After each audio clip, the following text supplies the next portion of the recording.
नमस्ते। आज हम भारत की शानदार जैव विविधता और इसे बचाने की जो कोशिशें हैं उन पर बात करेंगे। हाँ, बिल्कुल। ये पृथ्वी तो मतलब गजब का नेटवर्क है जीवन का।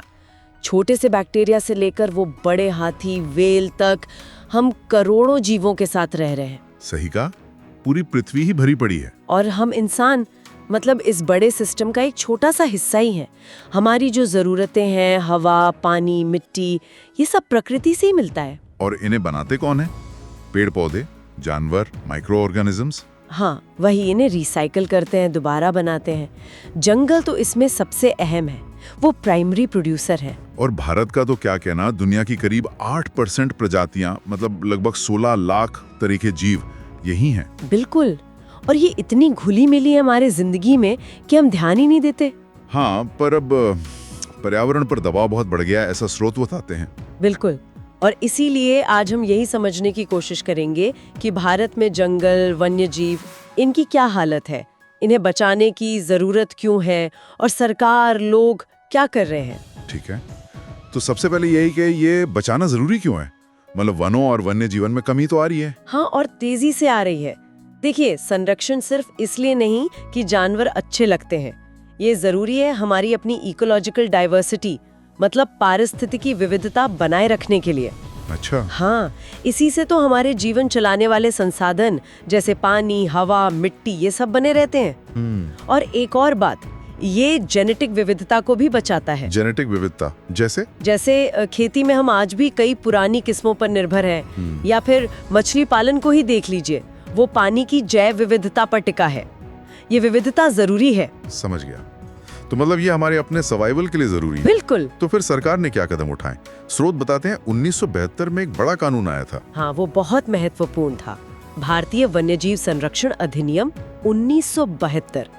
इसने पहली बार जो वन्यजीवों के रहने की जगह है, मतलब हैबिटेट, उसे बचाने की बात की। अच्छा। और जो प्रजातियां खतरे में थीं, उनकी लिस्ट बनाई, शिकार पर रोक लगाई, उनके व्यापार पर रोक लगाई। ये सब पहली बार इतने बड़े पैमाने पर हुआ। इसमें कौन कौन से जानवर शामिल थे शुरू में? कई थे, जैसे हाथी, बाघ, काला हिरन, चिंकारा, गोडावण, हिम तेंदुआ। इन सबको सुरक्षा मिली। और मजे की बात यह है कि बाद में मतलब 80, 86, 91 में इसमें कीट पतंगों को भी जोड़ा गया। तितलियां, भृंग, ड्रैगन फ्लाई। अरे वाह। और पौधों को भी? हाँ, कुछ खास पौधों की प्रजातियों को भी शामिल किया गया। और फिर वो प्रोजेक्ट टाइगर का जिक्र आता है 1973 वाला। उस वक्त बाघों की हालत काफी खराब थी। हाँ, बहुत ज्यादा। सोचिए, 20वीं सदी की शुरुआत में कोई 55,000 बाघ थे और 1973 तक आते आते सिर्फ 1,827 रह गए। बाप रे, इतना ज्यादा गिरावट? वजह? कई वजह थी। शिकार बहुत होता था, खालों के लिए व्यापार, फिर जंगल सिकुड़ रहे थे, उनके खाने के लिए जानवर कम हो रहे थे, और इंसानी आबादी तो बढ़ ही रही थी। भारत और नेपाल मिलकर दुनिया के 2/3 बाघों का घर है। तो ये प्रोजेक्ट टाइगर सिर्फ बाघ बचाने के लिए नहीं था। अच्छा। फंडा ये था कि अगर हम बाघ को बचाते हैं, जो फूड चेन में सबसे ऊपर है, तो हम उसके पूरे घर को, मतलब पूरे जंगल के इकोसिस्टम को बचा रहे हैं। सही बात है, एक अम्ब्रेला स्पीशीज की तरह। बिल्कुल। कॉर्बेट, सुंदरबन, बांधवगढ़, सरिस्का, मानस, पेरियार, ये सब इसी प्रोजेक्ट के तहत बने या मजबूत हुए। और बाघ के अलावा भी दूसरे जानवरों के लिए प्रोजेक्ट चले? हाँ, चले। जैसे एक सिंग वाला गैंडा, कश्मीरी हिरण जिसे हंगुल कहते हैं, मगरमच्छ, एशियाई शेर, इनके लिए भी खास परियोजनाएं बनी। ठीक है, ये तो हुई प्रोजेक्ट्स की बात। पर जंगलों को मैनेज करने के लिए भी कुछ किया गया? स्रोत में कुछ वर्गीकरण का जिक्र है। हाँ, बिल्कुल। सरकार ने वनों को मुख्य रूप से 3 श्रेणियों में बांटा है। कौन सी? पहली है आरक्षित वन, यानी रिजर्व्ड फॉरेस्ट्स। ये आधे से ज्यादा वन क्षेत्र हैं और संरक्षण के हिसाब से सबसे महत्वपूर्ण। इनमें आना जाना, लकड़ी काटना वगैरह बहुत प्रतिबंधित होता है। मध्य प्रदेश में ऐसे वन सबसे ज्यादा हैं। अच्छा। और दूसरी है रक्षित वन, प्रोटेक्टेड फॉरेस्ट्स। ये करीब 1/3 हैं। इनमें कुछ स्थानीय लोगों को अधिकार होते हैं, लेकिन मकसद यही है कि इन्हें और नुकसान न पहुंचे। बिहार, हरियाणा, पंजाब, हिमाचल में ये ज्यादा हैं। और तीसरी है अवर्गीकृत वन, अनक्लास्ड फॉरेस्ट्स। ये बाकी बचे हुए जंगल या बंजर जमीनें हैं। जो सरकार की भी हो सकती हैं, समुदायों की या निजी लोगों की भी। पूर्वोत्तर राज्यों और गुजरात में ये ज्यादा मिलते हैं। तो ये वर्गीकरण तय करता है कि कहाँ कितनी सख्ती होगी।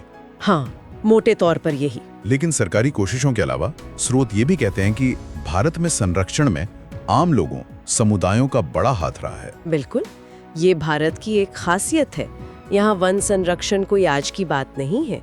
कई समुदाय तो सदियों से जंगलों में या उनके आसपास ही रहते आए हैं। हाँ, ये तो है। और आज भी आप देखेंगे कि कई जगहों पर स्थानीय लोग सरकारी अफसरों के साथ मिलकर अपने जंगल बचाने में जुटे हैं। सरस्का का ही उदाहरण लें, वहाँ गांव वालों ने मिलकर खनन के खिलाफ आवाज उठाई, वाइल्ड लाइफ एक्ट का हवाला दिया। और कुछ जगहों पर तो समुदाय खुद ही नियम बना रहे हैं। हाँ, ये बहुत दिलचस्प है। राजस्थान के अलवर जिले में 5 गांवों ने मिलकर 1200 हेक्टेयर जमीन को भैरवदेव डाकव सेंचुरी बना दिया। अच्छा, और उसके नियम कानून भी खुद ही बनाए। शिकार पर रोक, बाहरी दखलंदाजी पर रोक, ताकि वन्य जीव सुरक्षित रहें। ये तो कमाल है। और फिर वो पवित्र पेड़ों के झुरमुट, सेक्रेड ग्रोव्स की परंपरा तो है ही। हाँ, सुना है इसके बारे में। देवी देवताओं के नाम पर जंगल के कुछ हिस्सों को बिल्कुल नहीं छेड़ा जाता, उन्हें उनके असली रूप में रखा जाता है। मुंडा और संथाल जनजाति में महुआ कदम की पूजा होती है। उड़ीसा, बिहार में शादी में इमली, आम पूजते हैं। पीपल, बरगद तो है ही। तो ये आस्था भी एक तरह से संरक्षण का काम कर रही है। बिल्कुल, ये पारंपरिक तरीका है प्रकृति को बचाने का। और यह सिर्फ पेड़ों के लिए नहीं है, जानवरों के लिए भी। हाँ, कई मंदिरों के आसपास आप देखेंगे बंदरों, लंगूरों का ख्याल रखा जाता है। राजस्थान में बिश्नोई गांव है, उनके आसपास काला हिरण, चिंकारा, नीलगाय, मोर एकदम बेखौफ घूमते हैं। हाँ, बिश्नोई समुदाय का तो नाम सुना है संरक्षण के लिए। क्योंकि वो इन्हें अपने परिवार जैसा मानते हैं, कोई नुकसान नहीं पहुंचाता। और इसी तरह के सामुदायिक प्रयासों से चिपको आंदोलन जैसे बड़े आंदोलन भी हुए। एकदम सही। हिमालय का चिपको आंदोलन या टिहरी का बीज बचाओ आंदोलन, नवधान्य, इन्होंने दिखाया कि बिना केमिकल खाद के पारंपरिक तरीकों से खेती हो सकती है और वो ज्यादा टिकाऊ है। और एक और पहल थी संयुक्त वन प्रबंधन यानी JFM, जो 1988 में उड़ीसा से शुरू हुई। इसमें क्या होता था? इसमें जो जंगल बिगड़ रहे थे उनको बचाने के लिए वन विभाग और गांव के लोग मिलकर काम करते थे। बदले में गांव वालों को जंगल से मिलने वाले छोटे मोटे उत्पाद या लकड़ी में हिस्सा मिलता था अगर जंगल बच जाता था। तो ये एक तरह से पार्टनरशिप थी। हाँ, बिल्कुल। तो कुल मिलाकर हम ये कह सकते हैं कि भारत में पर्यावरण बचाना सिर्फ सरकार का काम नहीं है। इसमें लोगों की, समुदायों की जो पारंपरिक समझ है और उनकी जो भागीदारी है वो बहुत अहम है। हाँ, और यही सबसे बड़ी सीख भी है शायद, कि अगर हमें अपने प्राकृतिक संसाधनों को बचाना है तो स्थानीय समुदायों को साथ लेकर चलना ही होगा।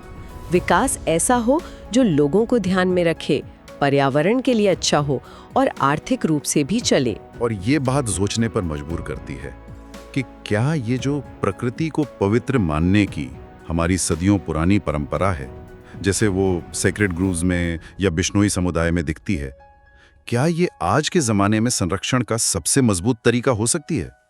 बुद्ध की वो बात याद आती है। कौन सी? पेड़ एक विशेष, असीम, दयालु और उदार जीवधारी है। शायद इसी सोच को फिर से अपनाने की जरूरत है।